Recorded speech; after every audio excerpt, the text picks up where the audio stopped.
Hey, this is Mike with M Squared Enjoying the Now. In this video, I'm going to show you how I finalize the setups, the water lines, and the electrical for our new washer and dryer. And plus I got a little bonus video on here, and it's a little experiment I did with the two phases of the electrical to see what actually would happen during a single phase hookup.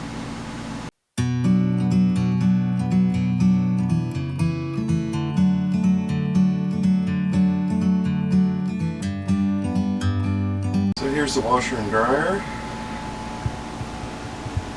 all set up, and like I said, I am going to show you how I'm going to do the water lines, since there's not a lot of room when you hook up the water lines. And show you the new valves I installed for emergency shutoff, just in case we have to. So this wall is directly opposite the water lines, the water hookups for the washer and dryer. And what I'm going to be doing is putting in an access panel. That way I can access the water lines from the bedroom if we need to, and disconnect them if we have to pull the washer and dryer out. So that's going to go right there. I just removed the outlet here just so I can see inside the wall. There's a stud back there, so I want to get as close to that as possible. Okay, got my hole cut. As you can see, the water lines coming through for the washer and the drain. And this is the waterless P-trap. So it also gives me access to that if I have to change it out, because it is just water. The weight of the water opens the trap and then it'll close back up again. So eventually that's going to go out, and when it does, you'll smell it, and then I can put a regular P-trap in there when the time comes. And then all I do, pop this in here, that. I'll still have access, and then the door will just go over that. And you won't even know it's there. Here is underneath my washer and dryer. These two here, cold and hot, running up there. And what I'm going to do is cut those lines, bring the hoses down so the connection is down here, the other end of the washer and dryer hose. As you can see, I have the access panel removed,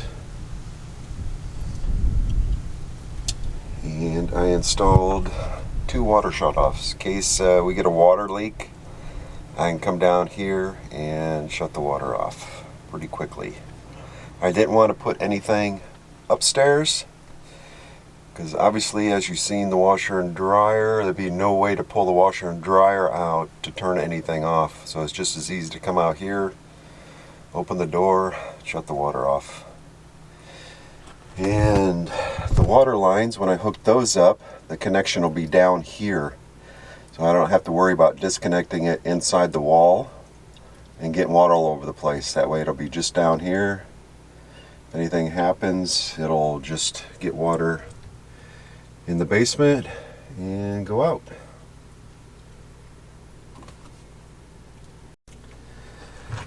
Okay, I got the two lines cut and drained.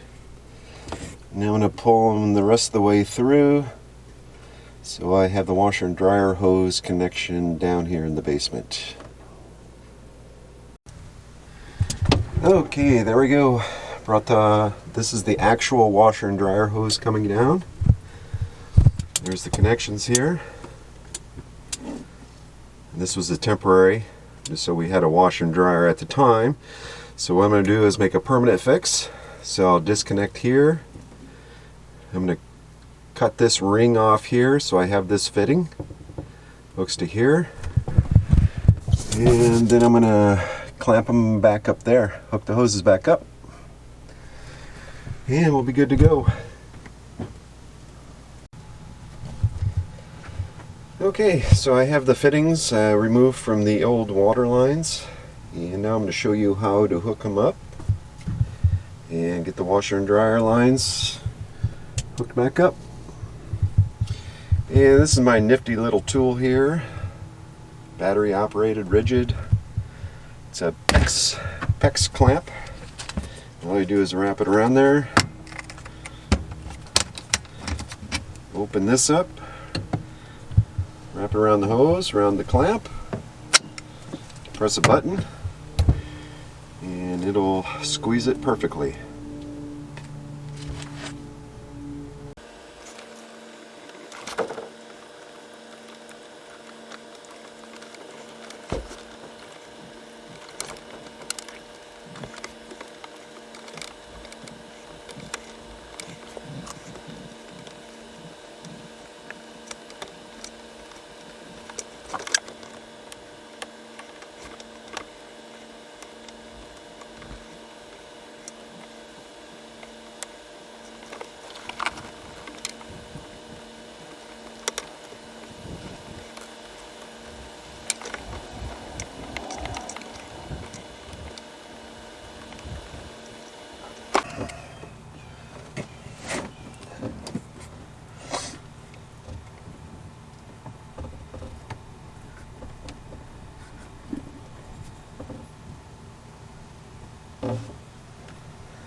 Okay, they're all hooked up and secured.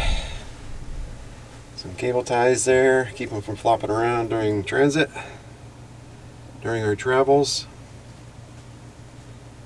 And get the access panel put back on and be good to go.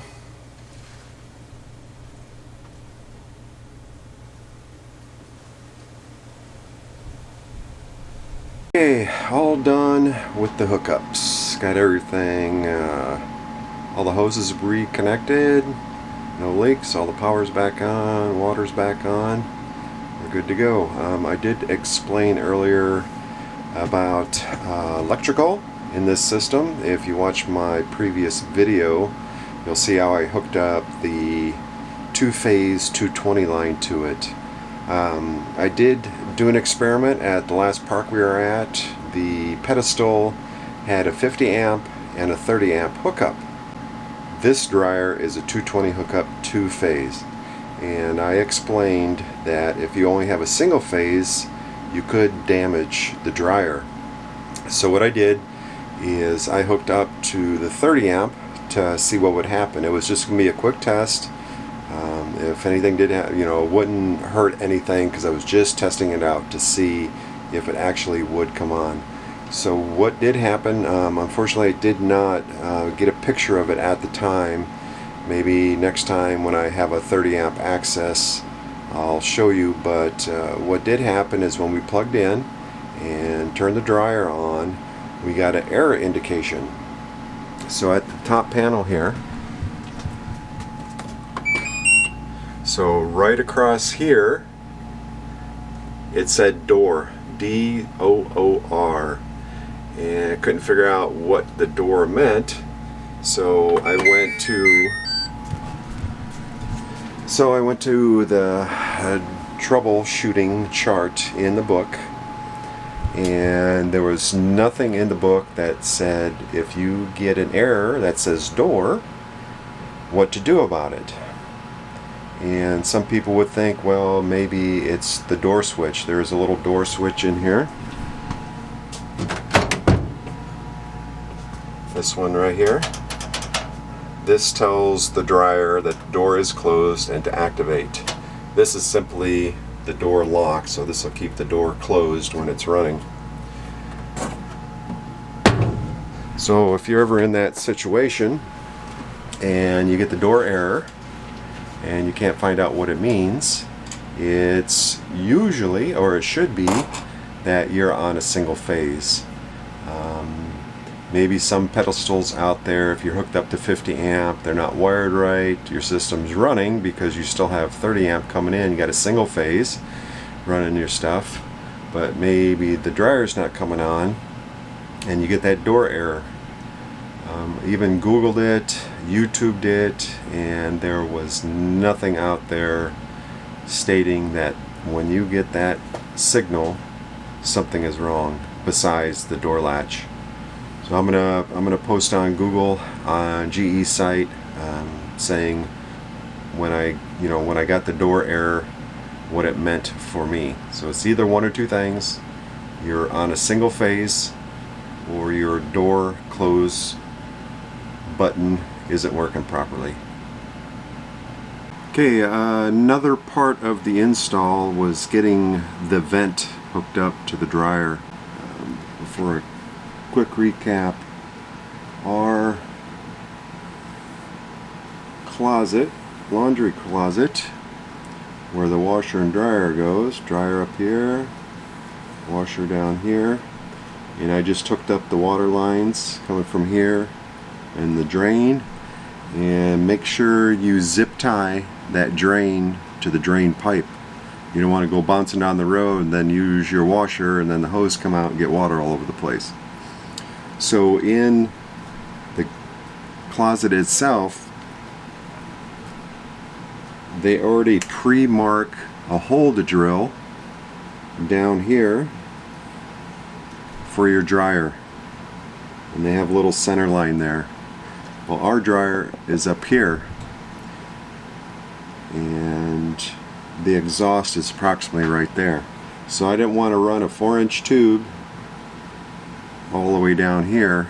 That wouldn't leave me enough room to close the door, push the washer and dryer all the way in and close the door, because this is 4 inches thick and I didn't have that much room back there, and if I pushed it back it would squish that pipe. So what I did,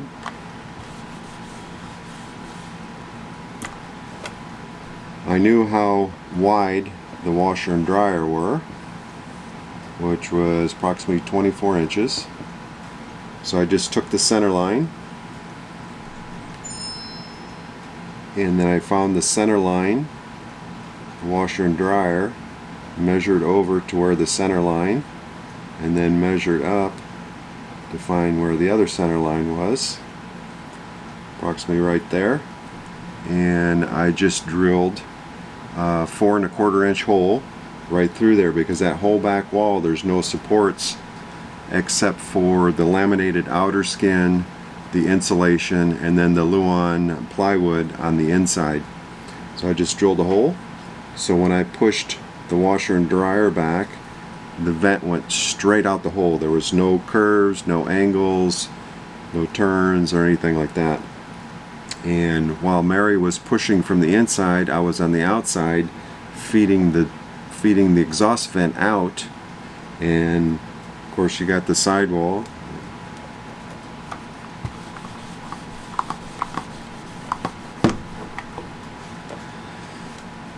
So Mary was pushing from the inside, so this is the exterior wall of the RV, and this is the washer and dryer here, and the exhaust vents right here. While Mary was pushing this direction, I was feeding the expandable exhaust vent out the side of the trailer, and once it got pushed all the way back as far as it can go, all I did was trim this off. I seal it to the outside of the RV, and then inserted the exhaust vent. And make sure there's a little cage on here so critters and everything can't build a nest in there, and that there's a flapper valve here so it's not always open all the time, because in cold weather you get a nice cold breeze blowing in there. You don't want that. Pretty simple. And then of course around the exterior of the vent I just used some clear silicone caulk and sealed up around the outside. So that's it for this video. If you have any questions, just let me know. Thumbs up, subscribe, leave any comments below, and answer them as soon as possible. And if you need any help hooking yours up, let me know. If we're in the same park, I'll help you out.